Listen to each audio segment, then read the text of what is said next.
Hello ಮಕ್ಕಳೇ, ಹೇಗಿದ್ದೀರಾ? ಮೇಧಾ to score more YouTube ಚಾನೆಲ್ಗೆ ನಿಮ್ಮೆಲ್ಲರಿಗೆ ಸ್ವಾಗತ. ಇವತ್ತಿನ ತರಗತಿಯಲ್ಲಿ ನಿಮ್ಮೆಲ್ಲರ ಬಹು ಬೇಡಿಕೆಯಂತೆ ಕಾರ್ಬನ್ ಮತ್ತು ಅದರ ಸಂಯುಕ್ತದ ರಿವಿಷನ್ ಮಾಡ್ತಾ ಇದ್ದೇವೆ. ನಾನು ಯಾವುದೇ ಟಾಪಿಕ್ ಅನ್ನು ಎಕ್ಸ್ಪ್ಲೇನ್ ಮಾಡ್ತಾ ಇಲ್ಲ. ಕೆಲವು ವರ್ಷಗಳಿಂದ ಕೇಳಿದಂತಹ ಕೆಲವು ಪ್ರಶ್ನೆಗಳನ್ನ ನಾವಿವತ್ತು ಡಿಸ್ಕಸ್ ಮಾಡ್ತಾ ಇದ್ದೇವೆ. ನಿಮ್ಗೆ ಇದ್ರ ಬಗೆಗಿನ ಯಾವ್ದಾದ್ರು ಎಕ್ಸ್ಪ್ಲನೇಷನ್ ಬೇಕಿದ್ರೆ ನನಗೆ ಕಮೆಂಟ್ ಮಾಡಿ ತಿಳಿಸಿ. ನೀವು ಹೇಳಿದ್ರಿ, ಕೆಲವರು ಕಮೆಂಟ್ ಮಾಡಿದ್ರು ಇದರ ಫುಲ್ ಚಾಪ್ಟರ್ ಮಾಡಿ ಅಂತ ಹೇಳಿ. ಟೈಮ್ ಇರೋದ ಕಾರಣ ನಾನು ಏನ್ ಮಾಡ್ತಾ ಇದ್ದೇನೆ ಅಂತ ಹೇಳಿದ್ರೆ, ಯಾವ್ದೆಲ್ಲ ಇಂಪಾರ್ಟೆಂಟ್ ಕ್ವೆಶನ್ಸ್ ಬರ್ತದೆ ಅದನ್ನು ಆರಿಸಿ ಏನ್ ಮಾಡಿದ್ದೇನೆ ನಾನಿವತ್ತು ಎಕ್ಸ್ಪ್ಲೇನ್ ಮಾಡ್ತಾ ಇದ್ದೇನೆ. ಓಕೆ, ಸೊ ಇವತ್ತಿನ ತರಗತಿಯಲ್ಲಿ ಇಷ್ಟು. ನಿಮ್ಗೆ ಏನಾದ್ರು ಯಾವ್ದಾದ್ರು ಕಾನ್ಸೆಪ್ಟ್ ಅಲ್ಲಿ ಡೌಟ್ ಇದ್ರೆ ಪ್ಲೀಸ್ ಕಮೆಂಟ್ ಮಾಡಿ ತಿಳಿಸಿ, ನಾನು ಎಕ್ಸ್ಪ್ಲೇನ್ ಮಾಡ್ತೇನೆ ನೆಕ್ಸ್ಟ್ ಕ್ಲಾಸ್ ಅಲ್ಲಿ. ಓಕೆ, ಇವತ್ತಿಗೆ ಫಸ್ಟಿಗೆ ಏಪ್ರಿಲ್ 2019 ಕೇಳಿದಂತಹ ಕೆಲವು ಪ್ರಶ್ನೆಗಳನ್ನ, ಏಪ್ರಿಲ್ ನಲ್ಲಿ ನಡೆದ ಎಕ್ಸಾಮ್ ಉಂಟಲ್ಲ ಅದರಲ್ಲಿ ಏನು ಕೇಳಿದಂತಹ ಪ್ರಶ್ನೆಗಳ ಕೆಲವು ಪ್ರಶ್ನೆಗಳನ್ನ ನಾವಿವತ್ತು ಮಾಡ್ತಾ ಇದ್ದೇವೆ. ಓಕೆ, ಸೊ ಏನು ಮೊದಲ ಪ್ರಶ್ನೆ, ಪ್ರೊಪೆನಾಲ್ ಮತ್ತು ಪ್ರೊಪೆನಾಲ್ ಗಳಲ್ಲಿರುವ ಕ್ರಿಯಾ ಗುಂಪುಗಳು ಕ್ರಮವಾಗಿ. ಪ್ರೊಪೆನೋಲ್ ಎನ್ನೋದು ಓಲ್ ಬಂದ ತಕ್ಷಣ ಏನಾಗ್ತದೆ, ಇದು ಆಲ್ಕೋಹಾಲ್ ಆಯ್ತಾ. ಓಲ್ ಬಂದ ತಕ್ಷಣ ಏನಾಗ್ತದೆ, ಇದು ಆಲ್ಕೋಹಾಲ್ ಆಗ್ತದೆ. ಪ್ರೊಪೆನಾಲ್ ಅಂತ ಹೇಳಿದ ತಕ್ಷಣ ಇದು ಆಲ್ಡಿಹೈಡ್ ಆಗ್ತದೆ, ಆಯ್ತಾ, ಆಲ್ಡಿಹೈಡ್ ಆಗ್ತದೆ. ಹಾಗಾಗಿ ಆಲ್ಕೋಹಾಲ್ ಅನ್ನ ನಾವು ಹೇಗೆ ಗುರುತಿಸ್ತೇವೆ? OH ಅಂತ ಗುರುತಿಸ್ತೇವೆ. ಆಲ್ಡಿಹೈಡ್ ಅನ್ನ CHO ಅಂತ ಹೇಳಿ ಗುರುತಿಸ್ತೇವೆ. ಸೊ ಇದರಲ್ಲಿ ಸರಿಯಾಗಿರುವಂತಹದ್ದು ಓಲ್ ಅಂತ ಹೇಳಿದ್ರೆ OH, ನಾಲ್ ಅಂತ ಹೇಳಿದ್ರೆ CHO. ಮೊದಲ ಆಪ್ಷನ್ಸ್ ಕರೆಕ್ಟ್. ಹಾಗಾದ್ರೆ ಎರಡನೇ ಆಪ್ಷನ್ಸ್ ಯಾವುದು? OH ಅಂತ ಹೇಳಿದ್ರೆ ಗೊತ್ತಾಯ್ತು, ಆಲ್ಕೋಹಾಲ್. COOH ಅಂದ್ರೇನು? ಓಯಿಕ್ ಆಮ್ಲ, ಆಯ್ತಾ. ಇದು ಓಯಿಕ್ ಆಮ್ಲ ಅಥವಾ ಓಯಿಕ್ ಆಸಿಡ್ ಆಗ್ತದೆ, ಓಯಿಕ್ ಆಮ್ಲ. CO ಅನ್ನೋದು ಕಾರ್ಬನ್ ಮೊನಾಕ್ಸೈಡ್, COOH ಅನ್ನೋದು ಓಯಿಕ್ ಆಮ್ಲ ಆಗ್ತದೆ. ಅದು ಮೊದಲನೇ ಪ್ರಶ್ನೆ. ಎರಡನೇ ಪ್ರಶ್ನೆ ನೋಡೋಣ. ರಚನಾ ಸಮಾಂಗಿಗಳು ಎಂದರೇನು? ಸಮಾಂಗತೆಯನ್ನು ತೋರಿಸುವ ಆಲ್ಕೇನ್ ಮೊದಲ ಸದಸ್ಯ ಹೆಸರಿಸಿ. ರಚನಾ ಸಮಾಂಗಿಗಳು ಅಂತ ಹೇಳಿದ್ರೆ ಒಂದೇ ಅಣುಸೂತ್ರ ಆದರೆ ಭಿನ್ನ ರಚನಾ ಸೂತ್ರವನ್ನು ಹೊಂದಿರುವ ಸಂಯುಕ್ತಗಳನ್ನ ಸಮಾಂಗಿಗಳು ಎನ್ನುವರು. ಸಮಾಂಗತೆಯನ್ನು ತೋರಿಸುವ ಆಲ್ಕೇನ್ನ ಮೊದಲ ಸದಸ್ಯ ಬ್ಯೂಟೇನ್ ಆಗಿದೆ. ಏನಾಗಿದೆ? ಬ್ಯೂಟೇನ್ ಆಗಿದೆ, ಆಯ್ತಾ. ಸಮಾಂಗತೆಯನ್ನು ತೋರಿಸುವ ಮೊದಲ ಸದಸ್ಯ ಯಾರು? ಬ್ಯೂಟೇನ್. ರಚನಾ ಸಮಾಂಗಿಗಳೆಂದರೇನು? ಅಣುಸೂತ್ರ ಒಂದೇ ಬಟ್ ರಚನಾ ಸೂತ್ರ ಬೇರೆ. ಇದಕ್ಕೊಂದು ಎಕ್ಸಾಂಪಲ್ ಕೊಡ್ತೇನೆ, ಬ್ಯೂಟೇನ್ ನ ಎಕ್ಸಾಂಪಲ್ ಕೊಡ್ತೇನೆ. ಬ್ಯೂಟೇನ್ ನ ರಚನಾ ಸೂತ್ರ ಏನು? ಬ್ಯೂಟೇನ್ ಅಂತ ಹೇಳಿದ್ರೆ 4 ಕಾರ್ಬನ್ ಅಲ್ವಾ, CH. ಆಲ್ಕೇನ್ಗಳ ಜನರಲ್ ಇದೇನು? CH2 ಬರಿತೇನೆ ನೋಡಿ, CnH2n+2 ಅಲ್ವಾ. ಹಾಗಾದ್ರೆ ಇಲ್ಲಿ 4 ಆದ್ರೆ 4 2 ಎಷ್ಟು? 2 4 8, 8 + 2 ಎಷ್ಟಾಗ್ತದೆ? 10 ಆಗ್ತದೆ. ಇದು ಬ್ಯೂಟೇನ್ ನ ಸೂತ್ರ, ಅಣು ಸೂತ್ರ. ಎಷ್ಟು? C4H10. ಇದೇನಾಗ್ತದೆ? ಬ್ಯೂಟೇನ್ ನ ಅಣು ಸೂತ್ರ ಆಗ್ತದೆ. ಹಾಗಾದ್ರೆ ಬ್ಯೂಟೇನ್ ಅನ್ನ ನಾವು ಹೇಗೆ ಬರೆಯುವುದು? 4 ಕಾರ್ಬನ್ ಅಂತ ಹೇಳಿದ್ರೆ 1 2 3 4 ಅಲ್ವಾ. ಇಲ್ಲಿ ಡ್ಯಾಶ್ ಹಾಕಿದೇನು? ಒಂದೊಂದು ಇಲೆಕ್ಟ್ರಾನ್ಗಳನ್ನ ಪರಸ್ಪರ ಹಂಚಿಕೊಳ್ತದೆ.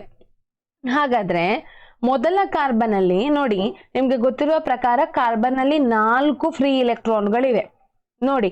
ಮೊದಲ ಕಾರ್ಬನ್ ಇದು, ಮೊದಲ ಕಾರ್ಬನ್ ಒಂದು ಇಲೆಕ್ಟ್ರಾನ್ ಅನ್ನ ಎರಡನೇ ಕಾರ್ಬನ್ ನೊಂದಿಗೆ ಏನಾಗಿದೆ?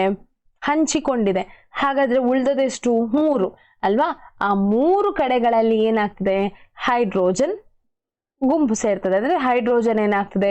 ಇದಕ್ಕೆ ಅಟ್ಯಾಚ್ ಆಗ್ತದೆ. ಹಾಗಾದ್ರೆ ಎರಡನೇ ಕಾರ್ಬನ್ ಅಲ್ಲಿ ಎಷ್ಟು ಫ್ರೀ ಇಲೆಕ್ಟ್ರಾನ್ಗಳಿವೆ? 2. ಯಾಕೆ ಹೇಳಿದ್ರೆ ಎರಡನೇ ಕಾರ್ಬನ್ ಒಂದು ಇಲೆಕ್ಟ್ರಾನ್ ಅನ್ನ ಮೊದಲನೇ ಕಾರ್ಬನ್ ನೊಂದಿಗೆ ಹಂಚಿಕೊಳ್ತದೆ, ಅದೇ ಇನ್ನೊಂದು ಇಲೆಕ್ಟ್ರಾನ್ ಅನ್ನ ಮೂರನೇ ಕಾರ್ಬನ್ ನೊಂದಿಗೆ ಹಂಚಿಕೊಳ್ತದೆ. ಹಾಗಾಗಿ ಇಲ್ಲಿ ಉಳಿದಿರುವುದು 2 ಹೈಡ್ರೋಜನ್ ಮಾತ್ರ. ಅದೇ ರೀತಿ ಮೂರನೇ ಕಾರ್ಬನ್ ಕೂಡ ಅದೇ, ಒಂದು ಇಲೆಕ್ಟ್ರಾನ್ ಅನ್ನ ಎರಡನೇ ಕಾರ್ಬನ್ ನೊಂದಿಗೆ, ಇನ್ನೊಂದು ಇಲೆಕ್ಟ್ರಾನ್ ಅನ್ನ ನಾಲ್ಕನೇ ಕಾರ್ಬನ್ ನೊಂದಿಗೆ. ಹಾಗಾಗಿ ಇಲ್ಲಿ ಕೂಡ 2 ಇಲೆಕ್ಟ್ರಾನ್ಗಳು ಉಳಿದಿದೆ. ಕೊನೆಯ ಕಾರ್ಬನ್ ನಲ್ಲಿ, ನಾಲ್ಕನೇ ಕಾರ್ಬನ್ ನಲ್ಲಿ ಒಂದು ಇಲೆಕ್ಟ್ರಾನ್ ಅನ್ನ ಅದು ಮೂರನೇ ಕಾರ್ಬನ್ ನೊಂದಿಗೆ ಹಂಚಿಕೊಂಡಿದೆ. ಹಾಗಾದ್ರೆ 3 ಫ್ರೀ ಇಲೆಕ್ಟ್ರಾನ್ಗಳಿದೆ. ಆ 3 ಫ್ರೀ ಇಲೆಕ್ಟ್ರಾನ್ಗಳ ಬಯಲಿಗೆ ಏನಾಗ್ತದೆ? ಹೈಡ್ರೋಜನ್ ಹೋಗಿ ಸೇರಿಕೊಳ್ತದೆ. ಇದು ಏನು ಬ್ಯೂಟೇನ್ನ ರಚನಾ ಸೂತ್ರ ಅಲ್ವಾ, ರಚನಾ ಸೂತ್ರ. ಆದ್ರೆ ಸಮಾಂಗತೆ ಅಂತ ಹೇಳಿದ್ರೆ ಇದೇ ಅಣುವಿನ್ಯಾಸ ಅಥವಾ ಅಣು ಸೂತ್ರಕ್ಕೆ ಇನ್ನೊಂದು ರಚನೆಯನ್ನ ಬರಿಬಹುದು. ಹೇಗೆ ಬರಿಬಹುದು? ಈ ರೀತಿ ಬರಿಬಹುದು. ಇನ್ನೊಂದು ಮಾಡ್ತೇನೆ ನೋಡಿ. 1 2 3 4ನೇದು ಇಲ್ಲಿಗೆ ಬರ್ತದೆ. ಆಯ್ತಾ? 4ನೇದು ಕವಲೊಡೆದಂತೆ ಇಲ್ಲಿಗೆ ಬರ್ತದೆ. ಇದು ಮಾಡುದು ಹೀಗೆ. ಇಲ್ಲಿ ಕೂಡ ಫ್ರೀ ಇಲೆಕ್ಟ್ರಾನ್ಗಳು, 3 ಫ್ರೀ ಇಲೆಕ್ಟ್ರಾನ್ಗಳು, 2ನೇ ಕಾರ್ಬನ್ 2 ಆಲ್ರೆಡಿ ಹಂಚಿಕೊಂಡಿದೆ, 2 ಫ್ರೀ ಇಲೆಕ್ಟ್ರಾನ್ಗಳು, ಇಲ್ಲಿ ಕೂಡ ಫ್ರೀ ಇಲೆಕ್ಟ್ರಾನ್ಗಳು 2, ಇಲ್ಲಿ ಎಷ್ಟಾಗ್ತದೆ? 3 ಫ್ರೀ ಇಲೆಕ್ಟ್ರಾನ್ಗಳಾಗ್ತದೆ. ಆಯ್ತಾ? ನೋಡಿ ಎಷ್ಟು ಕಾರ್ಬನ್ ಇದೆ? 4 ಕಾರ್ಬನ್ ಇದೆ. 4 ಹೈಡ್ರೋಜನ್ ಸಂಖ್ಯೆ ಎಷ್ಟು? 1 2 3 4 5 6 7 8 9 10. ಏನು ಅಣುಸೂತ್ರ ಸೇಮ್ ಅಲ್ವಾ, ಅದ್ರ ರಚನಾ ಸೂತ್ರ ಏನಾಗಿದೆ? ಬೇರೆ ಬೇರೆ ಆಗಿದೆ. ಸೊ ಇದನ್ನೇ ಏನಂತ ಹೇಳುದು? ಸಮಾಂಗತೆ ಅಂತ ಹೇಳುದು. ಆಯ್ತಾ? ರಚನಾ ಸಮಾಂಗಿಗಳು ಅಂತ ಹೇಳುದು. ಅರ್ಥ ಆಯ್ತು ಅಂತ ಹೇಳಿ ತಿಳ್ಕೊಂಡಿದ್ದೇನೆ. ಮುಂದಕ್ಕೆ ಹೋಗೋಣ. 3ನೇ ಪ್ರಶ್ನೆ ಅಥವಾ ಮುಂದಿನ ಪ್ರಶ್ನೆ, ಪರ್ಯಾಪ್ತ ಮತ್ತು ಅಪರ್ಯಾಪ್ತ ಹೈಡ್ರೋಕಾರ್ಬನ್ಗಳಿಗಿರುವ ವ್ಯತ್ಯಾಸಗಳನ್ನ ತಿಳಿಸಿ. ಪರ್ಯಾಪ್ತ ಹೈಡ್ರೋಕಾರ್ಬನ್ಗಳಂತ ಹೇಳಿದ್ರೆ ಏಕಬಂಧವಿರುವ ಹೈಡ್ರೋಕಾರ್ಬನ್ಗಳನ್ನ ಪರ್ಯಾಪ್ತ ಅಂತ ಹೇಳ್ತಾರೆ. ಏಕಬಂಧಕ್ಕಿಂತ ಹೆಚ್ಚು ಅಂದ್ರೆ 2ಕ್ಕಿಂತ ಹೆಚ್ಚು ದ್ವಿ ಅಥವಾ ತ್ರಿಬಂಧವಿರುವ ಹೈಡ್ರೋಕಾರ್ಬನ್ಗಳನ್ನ ಏನಂತ ಹೇಳ್ತೇವೆ? ಅಪರ್ಯಾಪ್ತ ಹೈಡ್ರೋಕಾರ್ಬನ್ಗಳು ಅಂತ ಹೇಳ್ತೇವೆ. ಈ ಪರ್ಯಾಪ್ತ ಹೈಡ್ರೋಕಾರ್ಬನ್ಗಳು ಕ್ರಿಯಾಶೀಲತೆ ಕಡಿಮೆ. ಯಾಕೆ ಅಂತ ಹೇಳ್ತೇನೆ ಕೇಳಿ. ಇದೊಂದು ಪ್ರೋಪೇನ್ ಅನ್ನ ಬರಿತೇನೆ, 3 ಪ್ರೋಪೇನ್. ಆಯ್ತಾ? ಇಲ್ಲಿ ಏನಾಗಿದೆ? 1 2 3 4 5 6 7 8. ಆಯ್ತಾ? ಇದು ಪ್ರೋಪೇನ್. ಪ್ರೋಪೇನ್ ಅಲ್ಲಿ ಏಕಬಂಧ ಇದೆ. ಅದೇ ಪ್ರೋಪೀನ್ ಆದ್ರೆ ಹೇಗೆ ಬರೆಯುವುದು? ಪ್ರೋಪೀನ್ ಅನ್ನ ಪ್ರೋಪೀನ್ ಅಂತ ಹೇಳಿದ್ರೆ ದ್ವಿಬಂಧ ಅಲ್ವಾ. 1 ಕಾರ್ಬನ್ ನಲ್ಲಿ ಏನಾಗಿರ್ತದೆ? ಅಲ್ಲಿ 2 ಬಂಧ ಏರ್ಪಟ್ಟಿರ್ತದೆ. 2 ಇಲೆಕ್ಟ್ರಾನ್ಗಳನ್ನ ಅದು ಶೇರ್ ಮಾಡಿರ್ತದೆ, ಅಂದ್ರೆ ಹಂಚಿಕೊಂಡಿರ್ತದೆ. ಅದನ್ನೇ ದ್ವಿಬಂಧ ಅಂತ ಹೇಳುದು. ಮೊದಲ ಕಾರ್ಬನ್ 2 ಇಲೆಕ್ಟ್ರಾನ್ಗಳನ್ನ ಹಂಚಿಕೊಂಡಿದರೆ ಉಳಿದದೆ ಎಷ್ಟು? 2 ಫ್ರೀ ಇಲೆಕ್ಟ್ರಾನ್ಗಳು. ಸೊ 2 ಫ್ರೀ ಇಲೆಕ್ಟ್ರಾನ್ಗಳ ಹಂಚಿಕೊಳ್ತದೆ. ನೋಡಿ, 2ನೇ ಕಾರ್ಬನ್ 2 ಇಲೆಕ್ಟ್ರಾನ್ಗಳನ್ನ ಮೊದಲ ಕಾರ್ಬನ್ ನೊಂದಿಗೆ ಹಂಚಿಕೊಂಡಿದೆ ಮತ್ತು 1 ಇಲೆಕ್ಟ್ರಾನ್ ಅನ್ನ 3ನೇ ಕಾರ್ಬನ್ ನೊಂದಿಗೆ ಹಂಚಿಕೊಂಡಿದೆ. ಹಾಗಾದ್ರೆ ಇಲ್ಲಿ ಉಳಿದದು ಒಂದೇ ಒಂದು ಫ್ರೀ ಇಲೆಕ್ಟ್ರಾನ್. ಅದೇ ರೀತಿ 3ನೇ ಕಾರ್ಬನ್ 1 ಇಲೆಕ್ಟ್ರಾನ್ ಅನ್ನ 2ನೇ ಇಲೆಕ್ಟ್ರಾನ್ ನೊಂದಿಗೆ ಹಂಚಿಕೊಂಡಿದೆ. ಅಲ್ಲಿ ಏನಾಗ್ತದೆ? 3 ಇಲೆಕ್ಟ್ರಾನ್ಗಳು ಉಳಿತದೆ. ಈಗ ನೋಡಿ, ಏನಾದ್ರೂ ಇಲ್ಲಿ ಕೆಮಿಕಲ್ ಹಾಕಿದ್ರೆ ಅಥವಾ ಏನಾದ್ರೂ ಕೆಲವೊಮ್ಮೆ ಏನ್ ಮಾಡಿದ್ರೆ ಈ ಬಂಧವನ್ನ 2 ಇರುವ ಬಂಧವನ್ನ ಒಡೆದ್ರೆ, ಒಂದು ಅಲ್ಲಿ ಫ್ರೀ ಇಲೆಕ್ಟ್ರಾನ್ ಇದೆಯಾ? ಇಲ್ಲಿ 2 ಇರುವ ಕಾರಣ ಅಟ್ಲೀಸ್ಟ್ ಒಂದನ್ನು ತೆಗೆದ್ರೆ 1 ಇಲೆಕ್ಟ್ರಾನ್ ಇದೆಯಲ್ವಾ? ಅದೇನಾಗ್ತದೆ? ಹೆಚ್ಚು ಕ್ರಿಯಾಶೀಲ. ನೀವು ಯಾವ್ದಾದ್ರು ಬೇರೆ ಏನಾದ್ರೂ ರಾಸಾಯನಿಕ ಇದಕ್ಕೆ ಹಾಕಿದ್ರೆ ಇದೇನ್ ಮಾಡ್ತದೆ? ಆ ದ್ವಿಬಂಧ ಒಡೆದು ಏಕಬಂಧವಾಗ್ತದೆ, ಅಥವಾ ನಿಮ್ಗೆ ಬೇರೆ ಯಾವುದು ರಾಸಾಯನಿಕ ದೊರೀತದೆ. ಆಯ್ತಾ? ಬೇರೆ ರಾಸಾಯನಿಕ ದೊರೀತದೆ. ಸೊ ಹಾಗಾಗಿ ಬೇರೆ ಉತ್ಪನ್ನ ದೊರೀತದೆ. ಹಾಗಾಗಿ ಅಪರ್ಯಾಪ್ತ ಹೈಡ್ರೋಕಾರ್ಬನ್ಗಳು ಏನಾಗಿದೆ? ಅದು ಹೆಚ್ಚು ಕ್ರಿಯಾಶೀಲ ಆಗಿರ್ತದೆ. ಓಕೆ, ಮತ್ತೆ ಮುಂದಕ್ಕೆ ಹೋಗೋಣ. ಕಾರ್ಬನ್ನ 5 ಪರಮಾಣುಗಳನ್ನ ಹೊಂದಿರುವ ಆಲ್ಕೀನ್ನ ಅಣುಸೂತ್ರ ಮತ್ತು ರಚನಾ ಸೂತ್ರವನ್ನ ಬರೆಯಿರಿ. ಆಲ್ಕೀನ್ ಅಂತ ಹೇಳಿದ್ರೆ ಏನಾಗ್ತದೆ? ಪೆಂಟೀನ್ ಆಗ್ತದೆ. 5 ಕಾರ್ಬನ್ಗಳನ್ನ ಏನಂತ ಹೇಳುದು? ಪೆಂಟೀನ್ ಅಂತ ಹೇಳುದು. ಯಾವುದು? ಆಲ್ಕಿನ ಇದೇನು? ಜನರಲ್ ಫಾರ್ಮುಲಾ ಏನು? ಸಾಮಾನ್ಯ ಸೂತ್ರ ಏನು? CnH2n. ಹಾಗಾದ್ರೆ ಪೆಂಟೀನ್ 5 ಪರಮಾಣು ಅಂತ ಹೇಳಿದ್ರೆ ಎಷ್ಟು ಪೆಂಟೀನ್ ಆಗ್ತದೆ? ಇದು ಪೆಂಟೀನ್ ಸೂತ್ರ ಏನಾಗ್ತದೆ? C5H2 × 5 ಅಂದರೆ 10 ಆಗ್ತದೆ ಅಲ್ವಾ? C5H10 ಆಗ್ತದೆ. ಇದನ್ನ ರಚನಾ ಸೂತ್ರ ಹೇಗೆ ಬರೆಯುವುದು? 1 2 3 4 5 ಕಾರ್ಬನ್ಗಳು. ಎಲ್ಲಿಯಾದ್ರೂ ಒಂದು ಕಡೆ ನೀವು ಏನ್ ಮಾಡ್ಬೇಕು? 2 ಗೆಳೆಯನ್ನ ಎಳಿಬೇಕು. ಯಾಕೆ ಹೇಳಿದ್ರೆ ಆಲ್ಕೀನ್ ಅಂತ ಹೇಳಿದ್ರೆ ದ್ವಿಬಂಧ. ಮೊದಲ ಇದಕ್ಕೂ ಎಳೆದ್ರು ಆಗ್ತದೆ ಇಲ್ಲಿ. ಓಕೆ, ಇಲ್ಲಿಗ ನಾನು ಮೊದಲ ಕಾರ್ಬನ್ಗೆ ನಾನು ಎಳೆದಿದ್ದೇನೆ 1 ಗೆರೆ.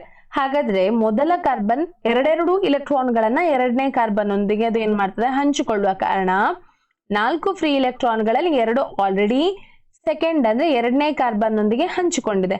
ಉಳಿದದೆ ಎಷ್ಟು? 2 ಎಲೆಕ್ಟ್ರಾನ್ಗಳು. ಅದನ್ನ ಯಾವುದರೊಂದಿಗೆ ಹಂಚಿಕೊಳ್ತದೆ? ಹೈಡ್ರೋಜನ್ ನೊಂದಿಗೆ ಹಂಚಿಕೊಳ್ತದೆ. ಅದೇ ರೀತಿ 2ನೇ ಕಾರ್ಬನ್ ಎರಡನೇ ಕಾರ್ಬನ್ 2 ಇಲೆಕ್ಟ್ರಾನ್ಗಳನ್ನ ಮೊದಲ ಕಾರ್ಬನ್ ನಲ್ಲಿ ಹಂಚಿಕೊಂಡಿದೆ, 1 ಇಲೆಕ್ಟ್ರಾನ್ ಅನ್ನ ಮೂರನೇ ಕಾರ್ಬನ್ ಅಲ್ಲಿ ಹಂಚಿಕೊಂಡಿದೆ. ಹಾಗಾಗಿ ಉಳಿದದು ಒಂದೇ ಒಂದು ಫ್ರೀ ಇಲೆಕ್ಟ್ರಾನ್. ಅದೇ ರೀತಿ ಮೂರನೇ ಕಾರ್ಬನ್ 2 ಇಲೆಕ್ಟ್ರಾನ್ಗಳನ್ನ ಹಂಚಿಕೊಂಡಿದೆ, ಉಳಿದದು 2 ಫ್ರೀ ಇಲೆಕ್ಟ್ರಾನ್ಗಳು. ಅದೇ ನಾಲ್ಕನೇ ಕಾರ್ಬನ್ ಕೂಡ ಅದೇ 1 ಇಲೆಕ್ಟ್ರಾನ್ ಅನ್ನ ಮೂರನೇ ಕಾರ್ಬನ್ ಜೊತೆ, 1 ಇಲೆಕ್ಟ್ರಾನ್ ಅನ್ನ 5ನೇ ಕಾರ್ಬನ್ ಜೊತೆ. ಹಾಗಾಗಿ ಉಳಿದದು 2 ಫ್ರೀ ಇಲೆಕ್ಟ್ರಾನ್ಗಳು. ಐದನೇ ಕಾರ್ಬನ್ 1 ಇಲೆಕ್ಟ್ರಾನ್ ಅನ್ನ 4ನೇ ಕಾರ್ಬನ್ ನೊಂದಿಗೆ ಹಂಚಿಕೊಂಡಿದೆ. ಹಾಗಾಗಿ ಉಳಿಯುವುದೆಷ್ಟು 3 ಫ್ರೀ ಇಲೆಕ್ಟ್ರಾನ್ಗಳು. ಇದಕ್ಕೆ ಹೆಸರು ಬರಿತೇನೆ ಬೇಕಾದ್ರೆ ನಿಮ್ಗೆ. ಒಂದು ಇದು 2ನೇ ಕಾರ್ಬನ್, ಇದು 3ನೇ ಕಾರ್ಬನ್, 4ನೇ ಕಾರ್ಬನ್, 5ನೇ ಕಾರ್ಬನ್. ಓಕೆ, ಇದೇನಾಗಿದೆ ರಚನಾ ಸೂತ್ರ ಆಗಿದೆ.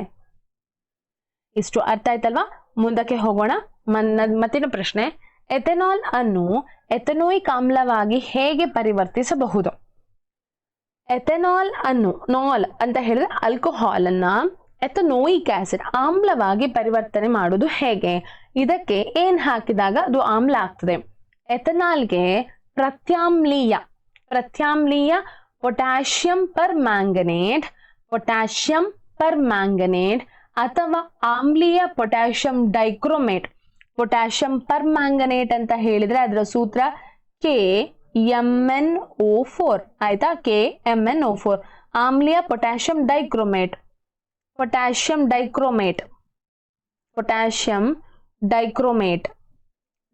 ಡೈಕ್ರೋಮೇಟ್ ಎರಡು ಕ್ರೋಮಿಯಂ ಆಯ್ತಾ? ಸೊ ಇದು ಪೊಟ್ಯಾಷಿಯಂ ಡೈಕ್ರೋಮೇಟ್ ನ ಸೂತ್ರ. ಡೈಕ್ರೋಮೇಟ್ ಅನ್ನ ಸೇರಿಸಿ ಕಾಸಿದಾಗ ಅಂದ್ರೆ ಹಾಕಿ ಬಿಸಿ ಮಾಡಿದಾಗ ಉತ್ಕರ್ಷಣೆ ಹೊಂದಿ ಎಥೆನೋಯಿಕ್ ಆಮ್ಲ ಉಂಟಾಗ್ತದೆ ಆಯ್ತಾ? ಸೊ ಇದು ಏನ್ ಹಾಕ್ಬೇಕು? ಎಥೆನಾಲ್ಗೆ ಪೊಟ್ಯಾಷಿಯಂ ಪರ್ ಮ್ಯಾಂಗನೇಟ್ ಅಥವಾ ಆಮ್ಲೀಯ ಪೊಟ್ಯಾಷಿಯಂ ಡೈಕ್ರೋಮೇಟ್ ಹಾಕಬೇಕು.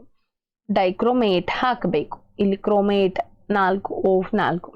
ಓಕೆ, ಇದು ನಂತರ ಜೂನ್ ನಲ್ಲಿ ಏನಾಗ್ತದೆ, ರಿಪೀಟರ್ಸ್ಗೆ ಎಕ್ಸಾಮ್ ಆಗ್ತದಲ್ವಾ, ಅದರಲ್ಲಿ ಕೇಳಿದಂತಹ ಪ್ರಶ್ನೆ ಇದು. ಕೋವಾಲೆಂಟ್ ಬಂಧ ಎಂದರೇನು? ಕೋವಾಲೆಂಟ್ ಬಂಧ ಎಂದರೆ 2 ಪರಮಾಣುಗಳ ನಡುವೆ ಇಲೆಕ್ಟ್ರಾನ್ಗಳ ಜೊತೆಗೂಡುವಿಕೆಯಿಂದ ಉಂಟಾಗುವ ಬಂಧವನ್ನ ಕೋವಾಲೆಂಟ್ ಬಂಧ ಅಂತ ಹೇಳ್ತಾರೆ. ಜೊತೆಗೂಡುವಿಕೆ ಅಂತ ಹೇಳಿದ್ರೆ ಹಂಚಿಕೊಳ್ಳುವಿಕೆ ಕೂಡ ಆಗ್ತದೆ. ಇದು ಜೊತೆಗೂಡುವಿಕೆ ಮಾತ್ರ ಅಲ್ಲ, ಹಂಚಿಕೊಳ್ಳುವಿಕೆ. ಈಗಾಗಲೇ ನಾವು ನೋಡಿದ್ದೇವೆ ಹೇಗೆ ಕಾರ್ಬನ್ ಇಲೆಕ್ಟ್ರಾನ್ಗಳನ್ನ ಹಂಚಿಕೊಳ್ತದೆ ಅಂತ ಹೇಳಿ, ಹಾಗೆ ಆಯ್ತಾ? ಓಕೆ, ಮುಂದಕ್ಕೆ ಹೋಗೋಣ. ಆಲ್ಕೈನ್ಗಳ ಮೊದಲ ಸದಸ್ಯವನ್ನ ಹೆಸರಿಸಿ ಮತ್ತು ಅದರ ರಚನಾ ಸೂತ್ರವನ್ನ ಬರೆಯಿರಿ. ಆಲ್ಕೈನ್ಗಳ ಮೊದಲ ಸದಸ್ಯ ಈಥೈನ್. ಆಲ್ಕೈನ್ ಮೊದಲ ಸದಸ್ಯ ಯಾರು? ಈಥೈನ್. ಅದರ ಅಣುಸೂತ್ರ ಏನಾಗಿದೆ? C2H2n. ಆಲ್ಕೈನ್ ನ ಸಾಮಾನ್ಯ ಸೂತ್ರ ಏನು? CnH2n-2. ಹಾಗಾದ್ರೆ ಈಥೈನ್ ಅಂತ ಹೇಳಿದ್ರೆ ಮೀಥೇನ್, ಈಥೈನ್ 2 ಕಾರ್ಬನ್ ಅಲ್ವಾ? 2 ಕಾರ್ಬನ್, ಸಾರಿ 2 H 2 4 2 ಆಗ್ತದೆ. ಸೊ ಇದು H2. ಇದನ್ನ ರಚನಾ ಸೂತ್ರ ಹೇಗೆ ಬರೆಯುವುದು? 1 2 ಕಾರ್ಬನ್. ಈಥೈನ್ ಅಂತ ಹೇಳಿದ್ರೆ 3 ಬಂಧ, 3 ಬಂಧಗಳು ಏರ್ಪಡ್ತದೆ. ಅಂದ್ರೆ 3 ಇಲೆಕ್ಟ್ರಾನ್ಗಳನ್ನ ಪ್ರತಿ 2 ಕಾರ್ಬನ್ ಹಂಚಿಕೊಳ್ತದೆ. 2 ಕಾರ್ಬನ್ ಹಂಚಿಕೊಳ್ತದೆ. ಹಾಗಾಗಿ ಉಳಿದದೆಷ್ಟು? ಒಂದೊಂದೇ ಫ್ರೀ ಇಲೆಕ್ಟ್ರಾನ್. ಅದರಲ್ಲಿ ಇದು ಹೈಡ್ರೋಜನ್ ಅನ್ನ ಹಂಚಿಕೊಳ್ತದೆ. ಸೊ ಇದು ಏನಾಗ್ತದೆ? ರಚನಾ ಸೂತ್ರ ಆಗ್ತದೆ. ಮುಂದಕ್ಕೆ ಹೋಗೋಣ. 3ನೇ ಪ್ರಶ್ನೆ. ಇದು ಸ್ವಲ್ಪ ಸಣ್ಣದ್ರಲ್ಲಿ ಕಾಣ್ತಾ ಉಂಟಂತ ತಿಳ್ಕೊಂಡಿದ್ದೇನಲ್ಲ, ಸ್ವಲ್ಪ ಸಣ್ಣ ಕಾಣ್ತಾ ಉಂಟು ನಿಮ್ಗೆ, ಸ್ಕ್ರೀನ್ ಅಲ್ಲಿ ಸರಿ ಬರಬಹುದು. ಓಕೆ, ಹೈಡ್ರೋಕಾರ್ಬನ್ಗಳಲ್ಲಿ ಆದೇಶನ ಕ್ರಿಯೆಯನ್ನ ಒಂದು ಉದಾಹರಣೆಯೊಂದಿಗೆ ವಿವರಿಸಿದ್ದು 2 ಮಾರ್ಕಿಗೆ ಕೇಳಿದಂತಹ ಪ್ರಶ್ನೆ. ಪರ್ಯಾಪ್ತ ಹೈಡ್ರೋಕಾರ್ಬನ್ಗಳಲ್ಲಿ ಹೈಡ್ರೋಜನ್ ಪರಮಾಣುವನ್ನ ಬೇರೊಂದು ಪರಮಾಣುವಿನಿಂದ ಸ್ಥಾನ ಪಲ್ಲಟಗೊಳಿಸಿದಾಗ ಈ ಕ್ರಿಯೆಯನ್ನ ಆದೇಶನ ಕ್ರಿಯೆ ಅಂತ ಹೇಳ್ತಾರೆ. ಏನ್ ಹಾಕ್ಬೇಕು? ಹೈಡ್ರೋಜನ್ ಅನ್ನ ತಪ್ಪಿಸಿ ಒಂದು ಪರ್ಯಾಪ್ತ ಹೈಡ್ರೋಕಾರ್ಬನ್ಗಳಲ್ಲಿ ಅಂದ್ರೆ ಏಕಬಂಧವಿರುವ ಹೈಡ್ರೋಕಾರ್ಬನ್ಗಳಲ್ಲಿ ಆ ಒಂದು ಹೈಡ್ರೋಜನ್ ಅನ್ನ ತೆಗೆದು ಬೇರೆ ಯಾವುದಾದ್ರೂ ಒಂದು ರಾಸಾಯನಿಕವನ್ನ ಹಾಕುವುದಕ್ಕೆ ಏನಂತ ಹೇಳ್ತಾರೆ? ಆದೇಶನ ಕ್ರಿಯೆ ಅಂತ ಹೇಳ್ತಾರೆ. ಈ ಕ್ರಿಯೆಯಲ್ಲಿ ಯಾವುದನ್ನ ನಾವು ಉಪಯೋಗಿಸ್ತೇವೆ? ಕ್ಲೋರಿನ್ ಅನ್ನ ಉಪಯೋಗಿಸ್ತೇವೆ ಆಯ್ತಾ? ಸೂರ್ಯನ ಬೆಳಕಿನ ಸಮ್ಮುಖದಲ್ಲಿ ಕ್ಲೋರಿನ್ ಅನ್ನ ಉಪಯೋಗಿಸ್ತೇವೆ. ಸೊ ಅದು ಏನಾಗ್ತದೆ? ಈಗ 4 ಕಾರ್ಬನ್ ಇದ್ರೆ ಇಲ್ಲಿ C 4 ಕಾರ್ಬನ್ ಅಲ್ವಾ? 4 ಕಾರ್ಬನ್ ಇದ್ರೆ ಇಲ್ಲಿ ಕ್ಲೋರಿನ್ ಹಾಕಿದಾಗ ಒಂದು ಕಾರ್ಬನ್ ಏನಾಗ್ತದೆ ಸ್ಥಾನ ಪಲ್ಲಟಗೊಳ್ತದೆ. ಒಂದು ಕಡೆ ಕ್ಲೋರಿನ್ ಅಟ್ಯಾಚ್ ಆಗ್ತದೆ, ಮತ್ತೆ 3 ಕಡೆ ಹಾಗೇ ಹೈಡ್ರೋಜನ್ ಉಳಿತದೆ. ಇಲ್ಲಿಂದ ಹೋದಂತಹ ಒಂದು H ಇಲ್ಲಿ 2 Cl ನಲ್ಲಿರುವ ಒಂದು Cl ನೊಟ್ಟಿಗೆ ಸೇರಿ HCl ಆಗ್ತದೆ. ಆಯ್ತಾ? ಇದಕ್ಕೆ ಹೇಳುದು ಆದೇಶನ ಕ್ರಿಯೆ ಅಂತ ಹೇಳಿ. ಮತ್ತೆ 4ನೇ ಪ್ರಶ್ನೆ, ಸಾಬೂನುಗಳು ಸ್ವಚ್ಛಗೊಳಿಸುವ ವಿಧಾನವನ್ನ ತಿಳಿಸಿ. ಸಾಬೂನುಗಳು ಹೇಗೆ ಸ್ವಚ್ಛಗೊಳಿಸ್ತದೆ? ಸಾಬೂನಿನ ಅಣುಗಳು ನೀರಿನೊಂದಿಗೆ ವರ್ತಿಸಿದಾಗ ಮಿಸೆಲ್ಗಳೆಂಬ ರಚನೆಯನ್ನ ಉಂಟು ಮಾಡ್ತದೆ. ಏನನ್ನ ಉಂಟು ಮಾಡ್ತದೆ? ಮಿಸೆಲ್ಗಳೆಂಬ ರಚನೆಯನ್ನ ಉಂಟು ಮಾಡ್ತದೆ. ಈ ಅಣುಗಳ ಹೈಡ್ರೋಕಾರ್ಬನ್ನ ತುದಿಯು ಜಿಡ್ಡಿನ ಕಡೆಗೆ ಇರುತ್ತದೆ ಹಾಗೂ ಅಯಾನಿಕ ತುದಿಯು ಹೊರಮುಖವಾಗಿರ್ತದೆ. ನೀರಿನೊಂದಿಗೆ ತೊಳೆದಾಗ ಈ ಮಿಸೆಲ್ಗಳು ಜಿಡ್ಡಿನ ಕಿತ್ತನ್ನ ಹೊರತೆಗೆಯಲು ಸಹಾಯ ಮಾಡ್ತದೆ. ಸಾಬೂನು ಅಂತ ಹೇಳಿದ್ರೆ ಇದೊಂದು ಉದ್ದವಾದ ಏನು ಹೈಡ್ರೋಕಾರ್ಬನ್ ಆಗಿದೆ. ಇದರ ತುದಿಯಲ್ಲಿ ಅಯಾನುಗಳಿರ್ತದೆ. Na ಅಥವಾ K+ ಪೊಟ್ಯಾಷಿಯಂ ಇರ್ತದೆ, ಸೋಡಿಯಂ ಅಥವಾ ಪೊಟ್ಯಾಷಿಯಂ ಇರ್ತದೆ. ಇದು ಏನ್ ಮಾಡ್ತದೆ? ಇದರಲ್ಲಿ 2 ತುದಿಗಳು, ಆಯ್ತಾ? ಒಂದು ಕೊಳೆಯ ಕಡೆಗೆ ಹೋಗುವಂತ ತುದಿಗಳು, ಇನ್ನೊಂದು ನೀರಿನೊಂದಿಗೆ ಪ್ರತಿವರ್ತಿಸುವಂತಹ ತುದಿಗಳು. ಈ 2 ತುದಿಗಳ ನಡುವೆ ಸ್ವಲ್ಪ ಘರ್ಷಣೆ ಉಂಟಾಗಿ, ಅಂದ್ರೆ ಈ ರೀತಿ ಇದು ಕೊಳೆ ಇದ್ರೆ, ಇಲ್ಲಿ ಕೊಳೆ ಇದ್ರೆ ನೋಡಿ, ಇಲ್ಲಿ ಬರಿತೇನೆ, ಇಲ್ಲಿ ಕೊಳೆ ಇದ್ರೆ ಈ ರೀತಿ ಆಗ್ತದೆ.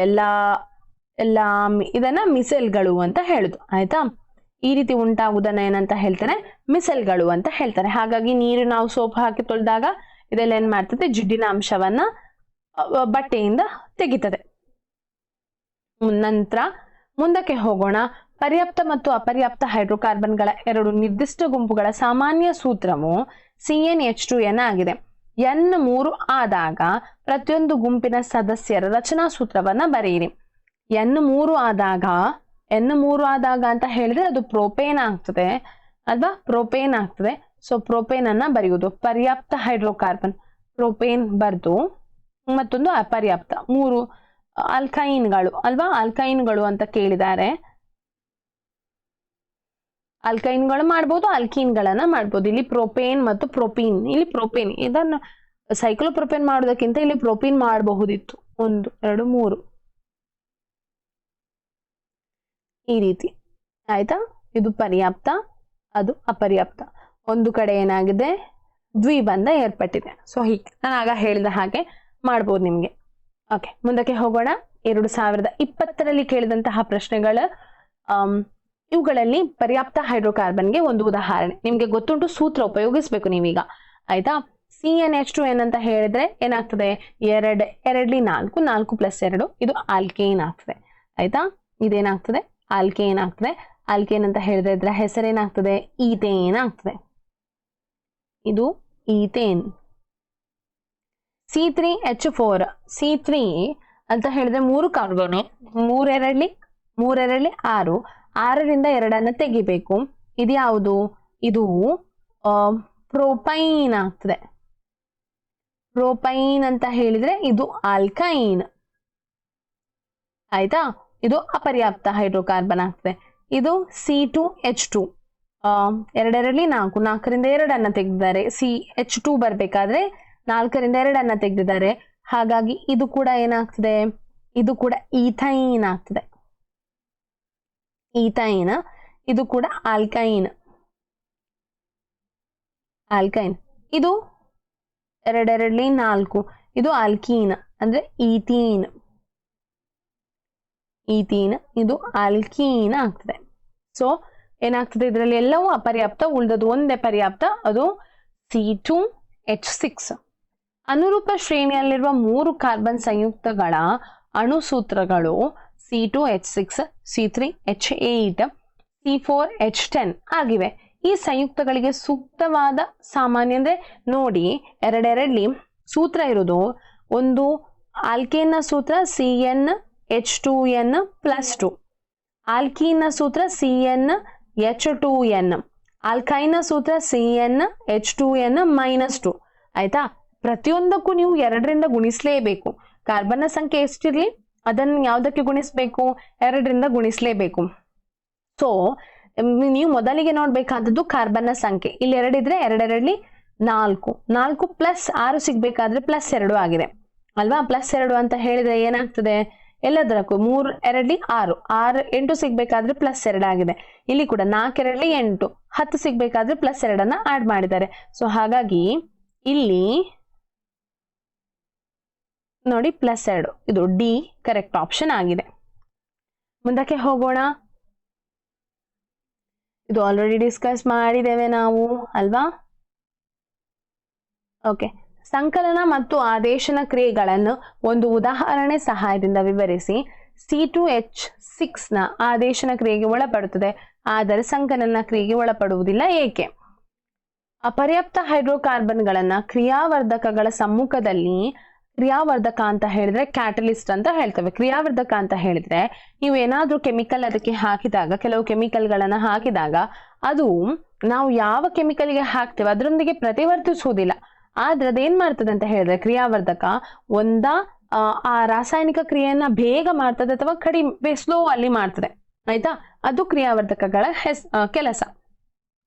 ಹೈಡ್ರೋಜನ್ ಪರಮಾಣುಗಳನ್ನ ಸೇರಿಸಿಕೊಂಡು ಪರ್ಯಾಪ್ತ ಹೈಡ್ರೋಕಾರ್ಬನ್ಗಳಾಗಿ ಪ್ರತಿವರ್ತಿಸುವ ಕ್ರಿಯೆಗೆ ಸಂಕಲನ ಕ್ರಿಯೆ ಎನ್ನುವರು. ಎಣ್ಣೆಗಳ ಹೈಡ್ರೋಜನೀಕರಣ. ಸೊ ಇಲ್ಲಿ ಏನಾಗಿದೆ, ಅಪರ್ಯಾಪ್ತ ಹೈಡ್ರೋಕಾರ್ಬನ್ ಅನ್ನ ಏನ್ ಮಾಡುದು, ಕ್ರಿಯಾವರ್ಧಕ ಹಾಕುದು. ಕ್ರಿಯಾವರ್ಧಕ ಇಲ್ಲಿ ನಿಕೆಲ್ ಅನ್ನ ತಗೊಂಡಿದ್ದಾರೆ, ನಿಕಲ್. ಆಯ್ತಾ? NI ನಿಕಲ್ ಅನ್ನ ತಗೊಂಡಿದಾಗ ಏನಾಗ್ತದೆ, ಇಲ್ಲಿರುವ ದ್ವಿಬಂಧ ಒಡೆದು ಹೋಗಿ ಏಕಬಂಧವಾಗ್ತದೆ. ಏಕಬಂಧವಾದಾಗ ಏನಾಗ್ತದೆ, ಇಲ್ಲಿ ಪ್ರತಿಯೊಂದಕ್ಕೂ ಒಂದೊಂದು ಹೈಡ್ರೋಜನ್ ಸಿಗ್ತಾ, ಇದಕ್ಕೂ ಒಂದು ಹೈಡ್ರೋಜನ್ ಸಿಗ್ತದೆ. ನೋಡಿ, 2 ಇಲೆಕ್ಟ್ರಾನ್ಗಳನ್ನದು ಶೇರ್ ಮಾಡಿಕೊಂಡಿದೆ. ಹಾಗಾಗಿ ಇದಕ್ಕಿದ್ರೆ ಒಂದು ಹೈಡ್ರೋಜನ್ ಸಿಗ್ತದೆ, ಇದಕ್ಕಿದ್ರೆ ಒಂದು ಹೈಡ್ರೋಜನ್ ಸಿಗ್ತದೆ, ಇದು ಹೋಗ್ತದೆ. ಆಯ್ತಾ? ಸೊ ಇದನ್ನೇ ಏನಂತ ಹೇಳುದು, ಆದೇಶನ ಕ್ರಿಯೆ ಅಂತ ಹೇಳ್ತಾರೆ. ಮತ್ತೆ ಸಂಕಲನ ಕ್ರಿಯೆ ಅಂತ ಹೇಳ್ತಾರೆ. ಪರ್ಯಾಪ್ತ ಹೈಡ್ರೋಕಾರ್ಬನ್ಗಳಲ್ಲಿ ಹೈಡ್ರೋಜನ್ ಪರಮಾಣುಗಳನ್ನ ಬೇರೊಂದು ಪರಮಾಣುವಿನಿಂದ ಸ್ಥಾನಪಲ್ಲಟಗೊಳಿಸುವ ಕ್ರಿಯೆಯನ್ನ ಆದೇಶನ ಕ್ರಿಯೆ ಅಂತ ಹೇಳ್ತೇವೆ. ಇದನ್ನ ಈಗಷ್ಟೇ ನಾವು ಮಾಡಿದೆವು. ಆದೇಶನ ಕ್ರಿಯೆಗೆ C2H6 ಆದೇಶನ ಕ್ರಿಯೆಗೆ ಒಳಪಡುತ್ತದೆ, ಆದರೆ ಸಂಕಲನ ಕ್ರಿಯೆಗೆ ಒಳಪಡುವುದಿಲ್ಲ. ಏಕೆಂದರೆ ಇದು ಪರ್ಯಾಪ್ತ ಹೈಡ್ರೋಕಾರ್ಬನ್ಗಳು. ಪರ್ಯಾಪ್ತ ಹೈಡ್ರೋಕಾರ್ಬನ್ಗಳು ಏನಾಗ್ತದೆ ಆದೇಶನ ಕ್ರಿಯೆಗೆ ಒಳಪಡ್ತದೆ, ಆದ್ರೆ ಸಂಕಲನ ಕ್ರಿಯೆಗೆ ಒಳಪಡುವುದಿಲ್ಲ. ಯಾಕೆ ಅಂತ ಹೇಳಿದ್ರೆ ಅಪರ್ಯಾಪ್ತ ಹೈಡ್ರೋಕಾರ್ಬನ್ಗಳು ಮಾತ್ರ ಸಂಕಲನ ಕ್ರಿಯೆಯಲ್ಲಿ ಭಾಗವಹಿಸುದು. ಯಾಕೆ ಹೇಳಿದ್ರೆ ಅಲ್ಲಿ ದ್ವಿಬಂಧ ಅಥವಾ ತ್ರಿಬಂಧ ಇರ್ತದೆ. ಸೊ ಆ ಬಂಧ ಒಡೆದು ಅದಕ್ಕೆ ಏನಾಗಬಹುದು, ಇನ್ನೊಂದು ಹೋಗಿ ಅಟ್ಯಾಚ್ ಆಗಬಹುದು. ಆದ್ರೆ ಪರ್ಯಾಪ್ತ ಹೈಡ್ರೋಕಾರ್ಬನ್ಗಳಿಗೆ ಹಾಗಾಗ್ಲಿಕ್ಕೆ ಸಾಧ್ಯ ಇಲ್ಲ. 4 ನೋಡಿ, ನಿಮ್ಗೆ ನೋಡಬಹುದು ಕಂಟಿನ್ಯೂಸ್ ಆಗಿ ಏನ್ ಕೇಳ್ತಾ ಇದ್ದಾರೆ ಅಂತ ಹೇಳಿದ್ರೆ ಸಾಬೂನು ಕ್ಲೀನಿಂಗ್ ಇದು ಕೇಳ್ತಾ ಇದ್ದಾರೆ. ಪ್ರತಿ ಪರೀಕ್ಷೆಯಲ್ಲೂ ಇದರ ಪ್ರಶ್ನೆ ಬರ್ತದೆ. ಸೊ ಹಾಗಾಗಿ ನೀವು ಸ್ವಲ್ಪ ಅದಕ್ಕೆ ಹೆಚ್ಚು ಕಾನ್ಸಂಟ್ರೇಷನ್ ಮಾಡ್ಬೇಕೀಗ. ಸಾಬೂನು ಬಟ್ಟೆಯನ್ನ ಹೇಗೆ ಸ್ವಚ್ಛಗೊಳಿಸ್ತದೆ ವಿವರಿಸಿ. ಗಡಸು ನೀರಿನಲ್ಲಿ ಬಟ್ಟೆಯನ್ನು ಸ್ವಚ್ಛಗೊಳಿಸಲು ಹೆಚ್ಚು ಪ್ರಮಾಣದ ಸಾಬೂನು ಬೇಕಾಗುತ್ತದೆ, ಏಕೆ? ಪ್ರಶ್ನೆಯನ್ನ ಅಲ್ಲಿಂದಲ್ಲಿಗೆ ತಿರುಚಿ ನಿಮ್ಮಲ್ಲಿ ಕೇಳ್ತಾ ಇದ್ದಾರೆ. ಸಾಬೂನಿನ ಅಣುಗಳು ನೀರಿನೊಂದಿಗೆ ವರ್ತಿಸಿದಾಗ ಮಿಸೆಲ್ಗಳೆಂಬ ರಚನೆಯನ್ನು ಉಂಟು ಮಾಡುತ್ತದೆ. ಈ ಅಣುಗಳ ಹೈಡ್ರೋಕಾರ್ಬನ್ ತುದಿಯು ಜಿಡ್ಡಿನ ಕಡೆಗೆ ಇರುತ್ತದೆ ಹಾಗೂ ಅಯಾನಿಕ ತುದಿಯು ಹೊರಮುಖವಾಗಿರುತ್ತದೆ. ನೀರಿನೊಂದಿಗೆ ತೊಳೆದಾಗ ಈ ಮಿಸೆಲ್ಗಳು ಜಿಡ್ಡನ್ನ ಕಿತ್ತು ಹೊರತೆಗೆಯಲು ಸಹಾಯ ಮಾಡುತ್ತದೆ. ಗಡಸು ನೀರಿನಲ್ಲಿ ಲವಣಗಳು ಸಾಬೂನಿನೊಂದಿಗೆ ವರ್ತಿಸಿ ಕರಗದ ಚೆರಟವನ್ನು ಉಂಟು ಮಾಡುತ್ತದೆ. ಆಯ್ತಾ? ಚೆರಟ ಅಂತ ಹೇಳಿದ್ರೆ ಪೀಸ್ ಹೋಗ್ತಾ ಇರ್ತದೆ, ಸಾಬೂನಿ ವೇಸ್ಟ್ ಆಗ್ತದೆ ಅಲ್ಲಿ. ಆದ್ದರಿಂದ ಹೆಚ್ಚು ಸಮಯ ಸಾಬೂನಿಗೆ ಬೇಕಾಗ್ತದೆ ಕೊಳೆಯನ್ನ ತೆಗಿಲಿಕ್ಕೆ. ಚೆರಟ ಉಂಟಾಗ್ತದೆ ಅಂತ ಬರೆದ್ರೆ ಸಾಕು. ಸೆಪ್ಟೆಂಬರ್ 2020 ಕೇಳಿದಂತಹ ಪ್ರಶ್ನೆ. ಇವುಗಳಲ್ಲಿ ನೈಟ್ರೋಜನ್ ಅಣುವಿನ ಸರಿಯಾದ ಇಲೆಕ್ಟ್ರಾನ್ ಚುಕ್ಕೆಯನ್ನ ರಚನೆಯನ್ನ ಗುರುತಿಸಿ. ನೈಟ್ರೋಜನ್ನ ಅಣುಸೂತ್ರ ಏನು? ನೈಟ್ರೋಜನ್ನ ಪರಮಾಣು ಸಂಖ್ಯೆ 7. ಆಯ್ತಾ? ನೈಟ್ರೋಜನ್ನ ಪರಮಾಣು ಸಂಖ್ಯೆ ಎಷ್ಟು? 7 ಅಂತ ಹೇಳಿದ್ರೆ ಅದಕ್ಕೆ ಅದರ ಇಲೆಕ್ಟ್ರಾನ್ ವಿನ್ಯಾಸ ನಾವು ಬರೆಯುವುದಾದ್ರೆ 2,5. ಆಯ್ತಾ? ಹೊರಗಿನ ಕವಚದಲ್ಲಿ 5 ಇಲೆಕ್ಟ್ರಾನ್ಗಳಿದೆ. 5 ಇಲೆಕ್ಟ್ರಾನ್ಗಳಂತ ಹೇಳಿದ್ರೆ ಇದಕ್ಕೆ ಎಷ್ಟು ಇನ್ನು ಬೇಕು? 8 ಆಗ್ಬೇಕಲ್ವಾ? ಹೊರಗಿನ ಕವಚದಲ್ಲಿ 8 ಇಲೆಕ್ಟ್ರಾನ್ಗಳು ಬೇಕು, 3 ಇಲೆಕ್ಟ್ರಾನ್ಗಳು ಎಕ್ಸ್ಟ್ರಾ ಬೇಕು. ಹಾಗಾಗಿ 3 ಇಲೆಕ್ಟ್ರಾನ್ಗಳು 2 ನೈಟ್ರೋಜನ್ ಅಣುಗಳಲ್ಲಿ ಇರದಿರುವ ಕಾರಣ ಇದೇನ್ ಮಾಡ್ತದೆ, ಆ 3 ಇಲೆಕ್ಟ್ರಾನ್ಗಳನ್ನ ಒಂದಕ್ಕೊಂದು ಶೇರ್ ಮಾಡಿಕೊಳ್ತದೆ. ಮತ್ತೆ ಉಳಿದಂಥದ್ದು ಇಲ್ಲಿ 2, ಇಲ್ಲಿ 2. ಹಾಗಾಗಿ ಯಾವುದು ಸರಿ? ಮೊದಲನೆಯದು ಸರಿ. ಎರಡನೇ ಪ್ರಶ್ನೆ. CnH2n-2 ಸಾಮಾನ್ಯ ಸೂತ್ರವಿರುವ ಮತ್ತು 3 ಕಾರ್ಬನ್ ಪರಮಾಣುಗಳನ್ನು ಹೊಂದಿರುವ ಅಪರ್ಯಾಪ್ತ ಹೈಡ್ರೋಕಾರ್ಬನ್ನ ಹೆಸರು ಮತ್ತು ಅಣುಸೂತ್ರ. 3 ಕಾರ್ಬನ್ ಅಂತ ಇದ್ರೆ ಅದೇನಾಗ್ತದೆ? ಪ್ರೋಪೇನ್ ಆಗ್ತದೆ. 3 ಕಾರ್ಬನ್ ಮತ್ತೆ ಏನು? 3 ಯಾವುದು? CnH2n-2 ಇದು ಆಲ್ಕೇನ್ ನ ಸೂತ್ರ ಅಲ್ವಾ, ಆಲ್ಕೈನ್ ನ ಸೂತ್ರ. ಆಲ್ಕೈನ್ ಅಂತ ಹೇಳಿದ್ರೆ ಪ್ರೋಪೈನ್ ಆಗ್ತದೆ. ಪ್ರೋಪೈನ್ ಅಂತ ಹೇಳಿದ್ರೆ 3 2 6, 6 - 2 4. ಸೊ ಹಾಗಾಗಿ correct option is C. Okay, ಮಾರ್ಜಕಗಳನ್ನ ಬಳಸಿ ನೀರಿನ ಗಡುಸುತನವನ್ನ ಪರೀಕ್ಷಿಸಬಹುದೇ? ಕಾರಣ ಕೊಡಿ. ಪರೀಕ್ಷಿಸಲು ಸಾಧ್ಯವಿಲ್ಲ. ಮಾರ್ಜಕ ಅಂತ ಹೇಳಿದ್ರೆ ಡಿಟರ್ಜೆಂಟ್ ಆಯ್ತಾ. ಡಿಟರ್ಜೆಂಟ್ ಹೇಳಿದ್ರೆ ನಾವು ಸರ್ಫ್, ಟೈಡ್ ಏನು ಉಪಯೋಗಿಸ್ತೇವಲ್ವಾ ಅದು. ಮಾರ್ಜಕವು ಗಡಸು ಮತ್ತು ಮೆದು ನೀರು ಎರಡರಲ್ಲಿಯೂ ನೊರೆ ಉಂಟು ಮಾಡ್ತದೆ. ಸೊ ನಮಗೆ ಯಾವ ನೀರು ಕೊಟ್ಟಿದ್ದಾರೆ, ಇದು ಗಡುಸು ನೀರ ಹೌದಾ ಅಲ್ವಾ ಅಂತ ಹೇಳಿ ಟೆಸ್ಟ್ ಮಾಡ್ಲಿಕ್ಕೆ ಆಗುದಿಲ್ಲ. ಯಾಕೆ ಹೇಳಿದ್ರೆ ಅದು ಎರಡರಲ್ಲೂ ಕೂಡ ನೊರೆಯನ್ನ ಉಂಟು ಮಾಡ್ತದೆ. ಅಥವಾ ಗಡಸು ನೀರಿನೊಂದಿಗೆ ವರ್ತಿಸಿ ಚರಟ ಉಂಟು ಮಾಡುವುದಿಲ್ಲ. ಚರಟ ಉಂಟು ಆದ್ರೆ ಸೋಪಿನಲ್ಲಿ ನಮ್ಗೆ ಹೇಳ್ಬಹುದು ಇದು ಗಡುಸು ನೀರ ಅಂತ ಹೇಳಿ ಆಯ್ತಾ. ಸೋಪ್ ಏನ್ ಮಾಡ್ತದೆ, ಗಡುಸು ನೀರಿನಲ್ಲಿ ವರ್ತಿಸುವುದಿಲ್ಲ. ಮತ್ತೆ ನೋಡಿ, ರಚನಾ ಸಾಮಗ್ರಿಗಳು ಎಂದರೇನು, ರಚನಾ ಸಮಾಂಗಿಗಳು ಎಂದರೇನು ಅಂತ ಇನ್ನೊಮ್ಮೆ ಬಂದಿದೆ. ಅದೇ ಪ್ರಶ್ನೆ, 4ನೇ ಪ್ರಶ್ನೆ. ಸೊ ಇದು ಉತ್ತರ ನಾನು ಇನ್ನೊಮ್ಮೆ ಎಕ್ಸ್ಪ್ಲೇನ್ ಮಾಡುವುದಿಲ್ಲ. ಇದ್ರದ್ದು ಬೇಕಾದ್ರೆ ನಾನು ಏನು PDF ಅನ್ನ ಹಾಕ್ತೇನೆ.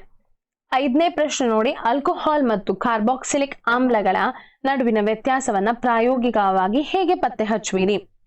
ಕಾರ್ಬಾಕ್ಸಿಲಿಕ್ ಆಮ್ಲಗಳು ಕಾರ್ಬೋನೇಟುಗಳು ಮತ್ತು ಹೈಡ್ರೋಜನ್ ಕಾರ್ಬೋನೇಟುಗಳೊಂದಿಗೆ ವರ್ತಿಸಿ ನೀರು ಮತ್ತು ಲವಣ ಉಂಟು ಮಾಡುತ್ತದೆ. ಕಾರ್ಬನ್ ಡೈಆಕ್ಸೈಡ್ ಬಿಡುಗಡೆ ಆಗ್ತದೆ. ಆದ್ರೆ ಆಲ್ಕೋಹಾಲ್ ಏನ್ ಮಾಡುವುದಿಲ್ಲ, ಕಾರ್ಬೋನೇಟ್ ಮತ್ತು ಹೈಡ್ರೋಜನ್ ಕಾರ್ಬೋನೇಟುಗಳೊಂದಿಗೆ ವರ್ತಿಸುವುದಿಲ್ಲ. ಬಿಡುಗಡೆಯಾದ ಆಮ್ಲ ಕಾರ್ಬನ್ ಡೈಆಕ್ಸೈಡ್ ಅಂತ ಹೇಗೆ ಗೊತ್ತಾಗ್ತದೆ? ಇದು ಯಾವ್ದಕ್ಕೆ ನಾವು ಹಾಕಬೇಕು, ಲೈಮಿಗೆ ಅಲ್ವಾ, ಲೈಮ್ ವಾಟರಿಗೆ ನಾವು ಏನ್ ಮಾಡ್ಬೇಕು, ಹಾಕಬೇಕು.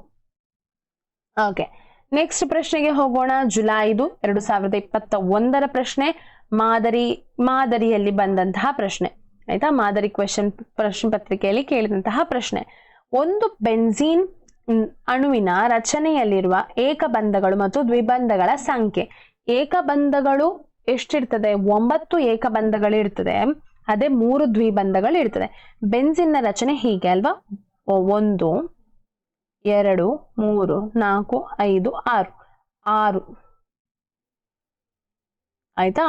ಮತ್ತೇನಾಗ್ತದೆ, ಇಲ್ಲಿ ಒಂದು ಹೈಡ್ರೋಜನ್, ಇಲ್ಲಿ ಒಂದು ಹೈಡ್ರೋಜನ್, ಇಲ್ಲಿ ಒಂದು ಹೈಡ್ರೋಜನ್, ಇಲ್ಲಿ ಒಂದು ಹೈಡ್ರೋಜನ್, ಇಲ್ಲಿ ಒಂದು ಹೈಡ್ರೋಜನ್, ಇಲ್ಲಿ ಒಂದು ಹೈಡ್ರೋಜನ್.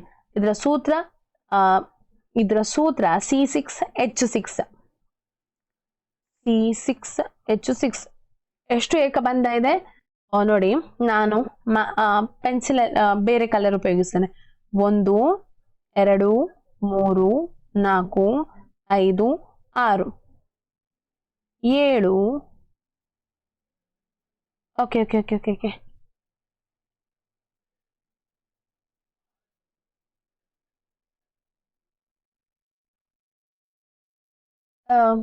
6 ಆಯ್ತಾ, ಹೇಳಿಲ್ಲ. ಮತ್ತೆ ಇಲ್ಲಿ ಏನಾಗ್ತದೆ ಅಂತ ಹೇಳಿದ್ರೆ, ಇಲ್ಲಿ ದ್ವಿಬಂಧ ದ್ವಿಬಂಧ ದ್ವಿಬಂಧ. ಇಲ್ಲಿ ನೋಡಿ 6 ಆದ ನಂತರ 8 9 ಅಲ್ಲ 7 8 9 9 ಏಕಬಂಧ ಮತ್ತೆ 3 ದ್ವಿಬಂಧಗಳಿದೆ ಆಯ್ತಾ. ಹೆಕ್ಸಿನ್ ಮತ್ತು ಸೈಕ್ಲೋಹೆಕ್ಸೇನ್ಗಳ ಎರಡರ ಸಾಮಾನ್ಯ ಅಣುಸೂತ್ರ. ಹೆಕ್ಸೀನ್ ಮತ್ತು ಸೈಕ್ಲೋಹೆಕ್ಸೇನ್. ಹೆಕ್ಸೀನ್ ಸೂತ್ರ ಏನು? ಹೆಕ್ಸೀನ್ ಅಂತ ಹೇಳಿದ್ರೆ ಆಲ್ಕೀನ್ ಆಗ್ತದೆ.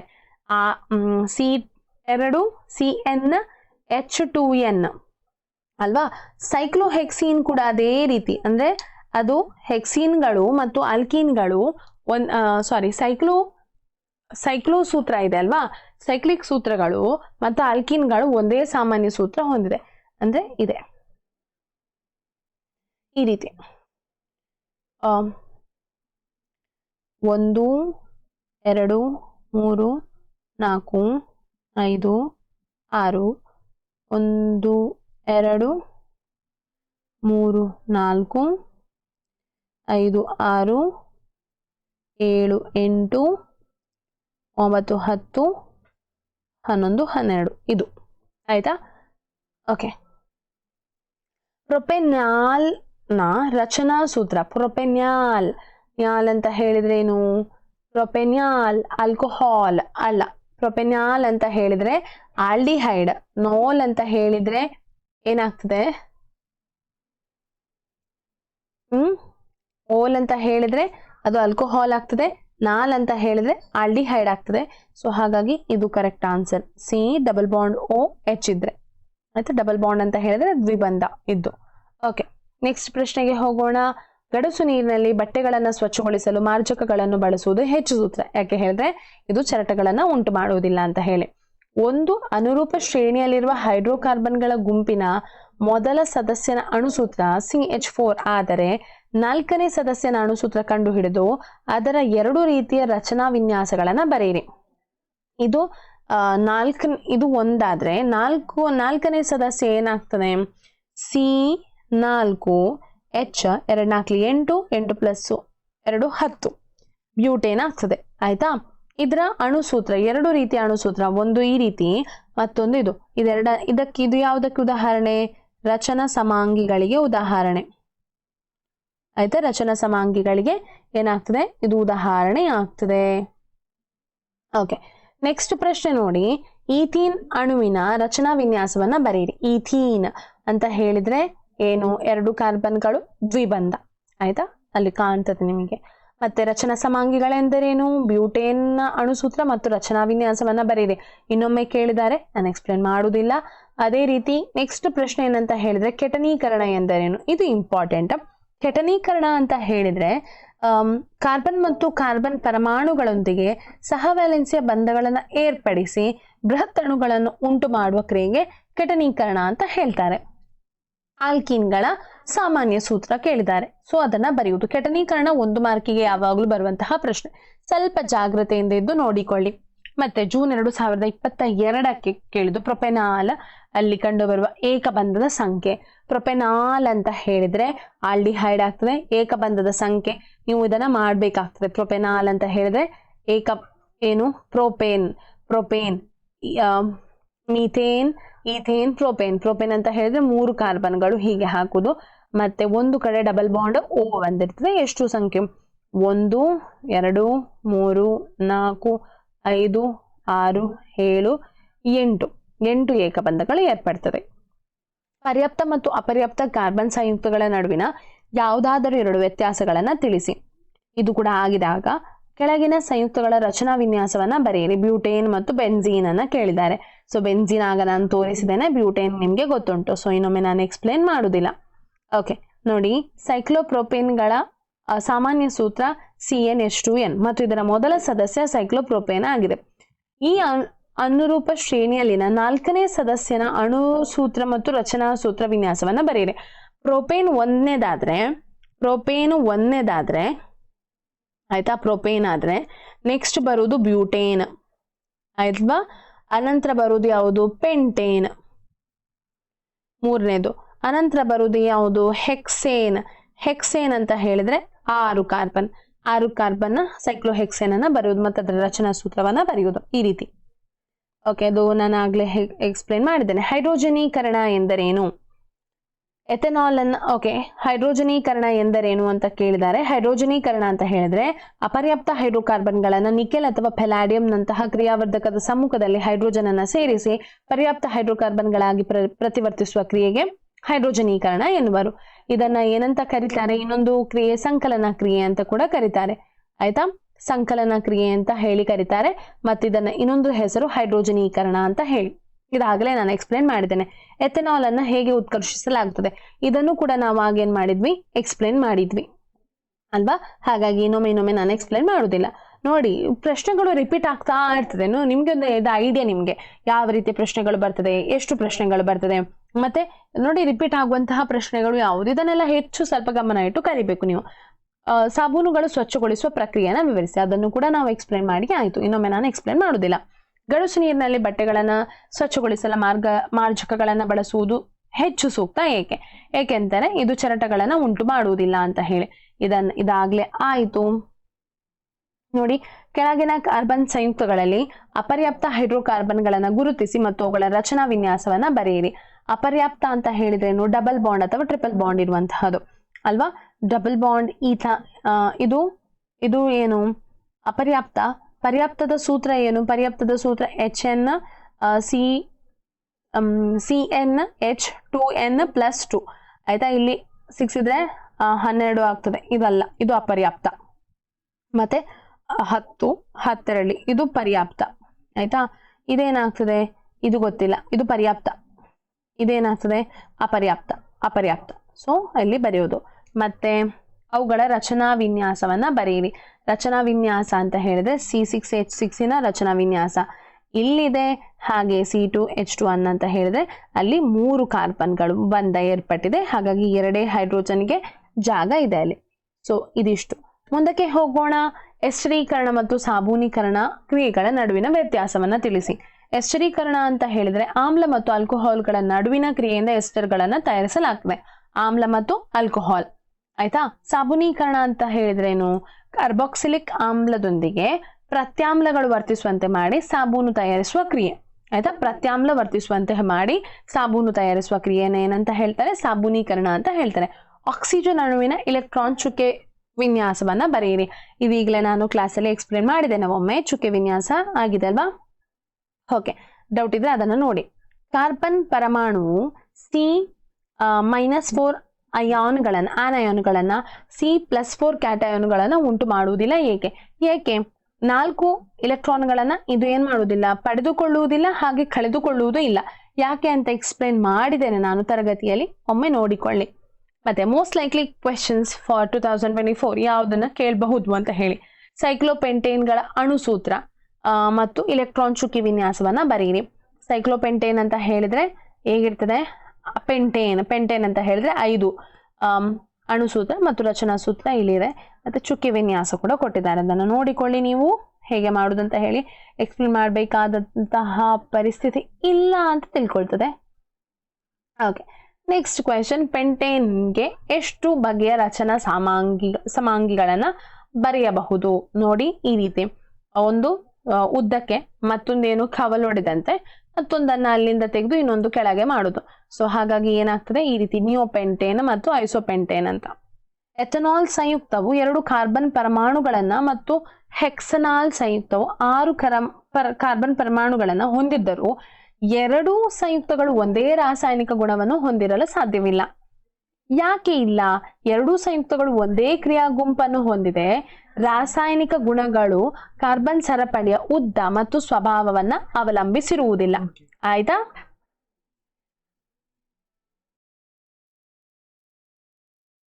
ಓಕೆ, ಕೊನೆಯದಾಗಿ ಮುಂದಕ್ಕೆ ಹೋಗುವ ಲಾಸ್ಟ್ ಒಂದು ಸ್ಲೈಡ್.